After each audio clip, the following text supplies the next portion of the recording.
Hi everyone, अस्सलामु अलैकुम। कैसे हैं आप सब। स्टार्ट करती हूँ अपना रिव्यू रिएक्शन वीडियो। अच्छा जी, इस वीडियो में आपके साथ कुछ पॉइंट्स हैं जिनको हाईलाइट करूंगी, जिन पर मैं आपके साथ बात करना चाहती हूँ। दो तो मुझे कमेंट्स आए हैं, तो उन कमेंट्स से रिलेटेड बात करनी है। उन्होंने कुछ बातें यहाँ पर रखी हैं, उनके पॉइंट्स हैं, तो उसको रिव्यू करेंगे।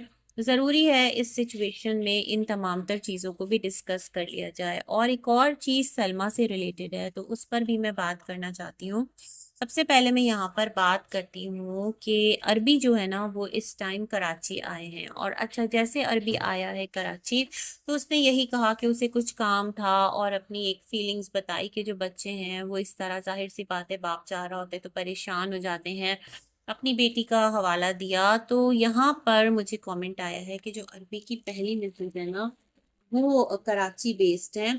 तो अरबी अपनी सॉरी, दूसरी मिसेज जो है वो कराची बेस्ड है। तो अरबी अपनी दूसरी वाइफ के साथ कराची की तरफ आया है, और इसलिए उसने होटल में स्टे किया। अदरवाइज वो जाता और जो फातिमा का घर है वहां जाकर उसको पिक करता। लेकिन रीजन ये है, तो मैं बड़ी हैरान होती हूँ। इनका मुझे अक्सर कमेंट आ रहा होता है, और ये मुझे बहुत सारी बातें जो है ना, रिलेटेड टू द सिचुएशन जो चल रही होती है उससे बता रही होती है, जो मेरे जहन में भी नहीं होती, जो मेरे नॉलेज में भी नहीं होती। सच में मुझे इतना आइडिया नहीं था। तो अक्सर ये बातें कर रही होती हैं। शफक है इनका नाम। तो इनका कहना था, इसलिए जो अरबी है ना वो ठहरा है कहाँ पर, एक होटल के अंदर। तो मैं ये सोच रही थी कि अगर अरबी की जो सेकंड वाइफ है वो कराची से हैं, तो कराची बेस्ड है, तो उनका घर होगा, कोई जगह होगी, तो वो अपने घर में ठहरते, वहां पर स्टे करते। होटल में क्यों ठहरते? या फिर ये कि ये होटल ना हो, ये उनका ही घर हो, कोई रूम हो जिसको अरबी ने होटल या रेस्ट हाउस कहकर हमारे साथ शेयर कर दिया। क्योंकि प्रॉपरली दिखाया नहीं कुछ भी, है ना।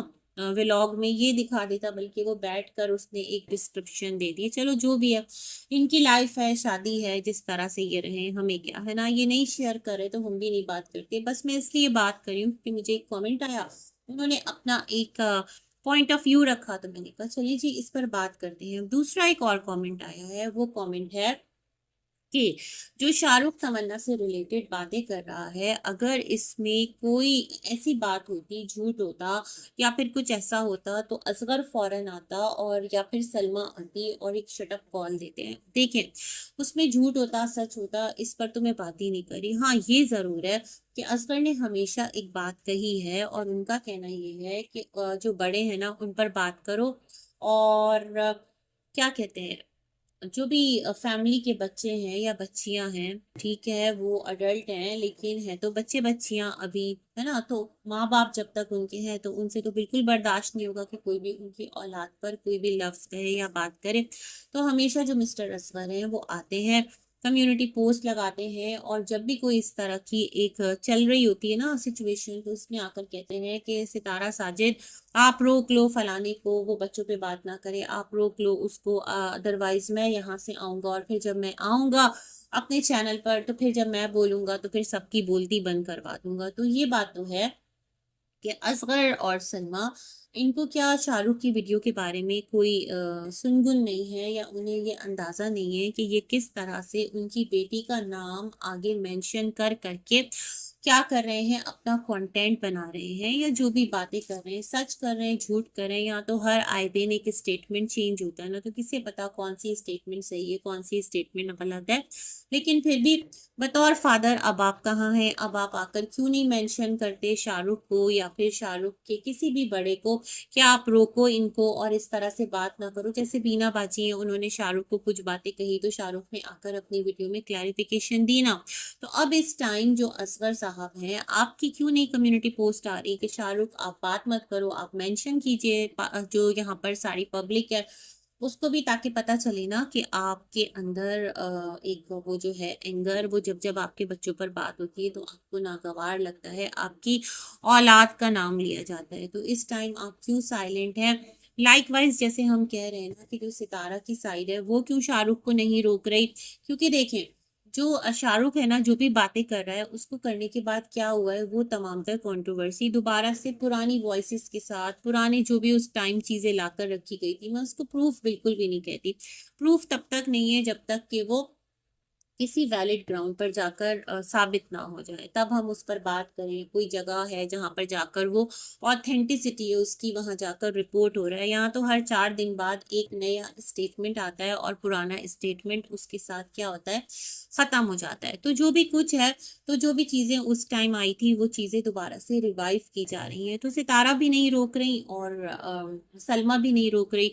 तो इससे ये भी तो हम कहीं नहीं समझते कि ये दोनों जो फैमिलीज हैं ये चाहती हैं कि ये जो मुद्दा है इस टाइम हाइप पकड़े, और इस तरह जब हाइप पकड़ेगा तो फिर जो दोनों फैमिलीज हैं कहीं ना कहीं वो दोनों ही इस टाइम व्लॉग, तो सितारा तो खैर बना ही रही है, उसने कहाँ स्टॉप किया, लेकिन सलमा ने दोबारा से व्लॉगिंग में एंट्री दी है। तो कहीं ऐसा तो नहीं कि ये एक जॉइंट वेंचर के तौर पर जो शाहरुख है उसका भी काम चल रहा है और यहाँ पर जो कंट्रोवर्सी है वो भी रिवाइव हो रही है। ठीक है, आप लोग अपने चैनल पर शांत हैं, लेकिन आप लोगों के पीछे जो बात करने वाले चैनल्स हैं वो तमाम के तमाम इन मुद्दों को हाईलाइट कर रहे हैं। कोई सलमा को सही कह रहा है, कोई सितारा को सही कह रहा है, कोई सलमा की मोहब्बत में आगे बढ़ रहा है, कोई सितारा की मोहब्बत में आगे बढ़ रहा है, और यूं यहाँ का जो सिस्टम है वो चल रहा है। एक और बात जो मैं सलमा से रिलेटेड करना चाह रही थी वो ये थी कि सलमा ने काफी पॉज लिया अपनी जो सलून की जॉब है ना वो स्टार्ट करने में। आप सबको याद होगा सलमा ने एक बात कही थी कि उनका जो यहाँ पर एक क्या कहते हैं, रेजिडेंशियल अकामा कहते हैं, क्या कहते हैं, वो है, वो जो जिस सलून में काम करती है ना उनकी ओनर के नाम पर है, मतलब वो उनकी कफील है। किस किस को याद है कि उन्होंने जब ये प्रेग्नेंट थी तो कहा था कि मैं इसलिए काम नहीं छोड़ती क्योंकि मुझे वहां पर हर सूरत काम करना है ना। फिर इन्होंने काफी लंबे टाइम के लिए गैप ले लिया, मतलब जब इनका चैनल डेली चल रहा था, ये अपने चैनल पर बहुत ज्यादा इफेक्टिवली और एफिशिएंटली जो है ना अपने वीडियोस अपलोड कर रही थी। लेकिन अब जो है वो थोड़ा सा बीच में गैप आया था कि जहां पर इन्होंने सलून की जॉब बिल्कुल ही स्टॉप कर दी थी। तो कहीं कोई ऐसा मसला तो नहीं है कि इनको वो जॉब करना पड़ रही है, क्योंकि जिस तरह ये यूनिफॉर्म रेडी कर रही थी, जाहिर सी बात है इनका खुद का सलून नहीं है, ये कहीं पर काम करती है बतौर ब्यूटिशियन। और मैं समझती हूँ जितनी भी आपको सैलरी वहां से अच्छी मिल जाए ना, आप जितना भी वहां से कमा लें, इतनी मेहनत करने के बाद आपका अगर चैनल अच्छा चल रहा है तो यहाँ तो आपको घर बैठे बिठाए बहुत अच्छी अर्निंग हो जाती होगी। व्हाई नॉट, ऐसा पॉसिबल है ना, क्यों नहीं होती होगी। तो ये सारी बातें जब मैं सोचती हूँ तो कहीं कोई ऐसा सिलसिला तो नहीं है कि आपकी मजबूरी है सलोन में जॉब करना, है ना, और वो रीजन ये है कि आपका जो इकामा है वो उस पर है, ऐसा खुद आपने ही कहा था। तो ये सारी बातें भी मेरे जहन में थी, तो मैंने कहा चलें जी एक रिव्यू बनाते हैं आपके साथ, वीडियो शेयर करते हैं और आपकी नॉलेज भी थोड़ी सी रिवाइव भी करते हैं और अपडेट भी करते हैं। इसी के साथ करते हैं अपना वीडियो एंड, मिलेंगे एक और रिव्यू में, तब तक के लिए अल्लाह।